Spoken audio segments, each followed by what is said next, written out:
तपाईहरुसँग मैले थोरै कुरा राख्न गइरहेको छु। यो प्रेम र माया सम्बन्धी कुरा हो र यो पृथ्वी यो सृष्टिमा तपाईको प्रेम हुन्छ र प्रेम बिना माया बिना यो सृष्टि पृथ्वीमा अधुरो हुने गर्दछ। बढी कडा रूपमा तपाईको रिस आवेगहरु हुन्छ यो पृथ्वीमा। चट्टान जस्तो खरो, अग्नि जस्तो तपाईको तातो हैन, जल जस्तो हिउँ जस्तो चिसो चिजहरु पनि छ। तर त्यो भित्र नजिक फेरिमा घुमिरहेको एउटा माया र प्रेम छ। त्यो माया र प्रेम सद्भाव यो तपाईँ हामी हुनुपर्छ। यदि माया र प्रेम सद्भाव यो सृष्टिमा हाम्रो भएन भने तपाईँ हामी लोभ भएर जानेछौँ। किन लोभ हुन्छ कसरी भने तपाईको माया प्रेम कसैमा भएन भने तपाईँ हामी हत्या हिंसा हुनेछ र हत्या हिंसा भइसकेपछि तपाईको हरेक जीवनहरु तहस नहस भएर सिद्धेर जानेछ। त्यसले गर्दाखेरि माया प्रेम हुनु जरुरी छ। जो कोहीले माया प्रेम गर्छ सृष्टि साभार गर्नुको लागि, सुचारू गर्नुको लागि र माया प्रेम भनेको तपाईको यस्तो प्रगाढ हुन्छ जुन दिमाग र दिलबाट हुने माया प्रेम यति अजर र अमर हुन्छ।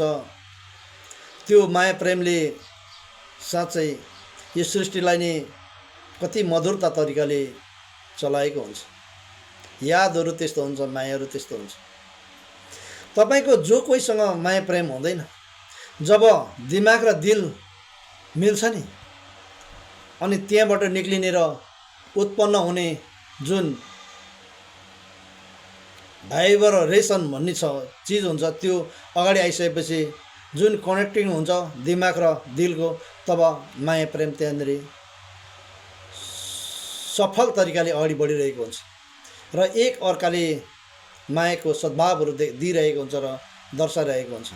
र यस्तो माया प्रेम गर्ने जोडीहरुलाई कति समाजहरुले घृणा गरिरहेको हुन्छ, गाली गरिरहेको हुन्छ।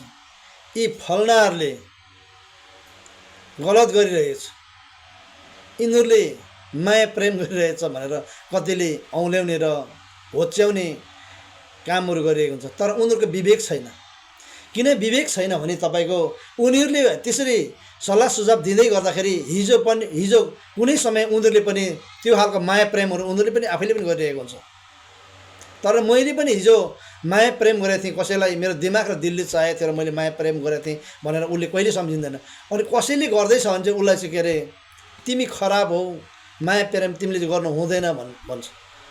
अर्काको माया प्रेममा चाहिँ तपाईको हस्तक्षेप गर्ने, वञ्चित गराउन खोज्ने, तर आफूले गरेको माया प्रेममा चाहिँ हस्तक्षेप नगरोस् र कसैले आक्षेप नलाओस् भन्ने खालको सोच भएको यो मनस्थिति यस्तो हुँदै जाने हो भने भोलि गएर यो संसारमा माया प्रेम भन्ने रहँदैन। र मैले भने जो कोहीलाई माया प्रेम गर्न सकिँदैन, तर जब दिल र दिमागले चाहिन्छ नि अनि मन पराउँदै जान्छ नि, तब त्यो प्रेमहरु भनेको एउटा अमर प्रेमहरु हो र सदाबहार प्रेम हो। त्यसले गर्दाखेरि तपाईँ हामीले कसैले माया प्रेम गर्दैछ भने तपाईँ हामीले हस्तक्षेप गरेर अगाडि बढ्नु राम्रो हैन।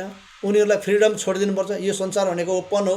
यो पृथ्वी सृष्टि भनेको यो खुल्ला संसारमा जहाँ गरे पनि प्रेम हुन्छ, तर नि दिमाग र दिलले चाहेको व्यक्तित्व हुनुपर्छ अनि मात्रै प्रेम हुने गर्दछ।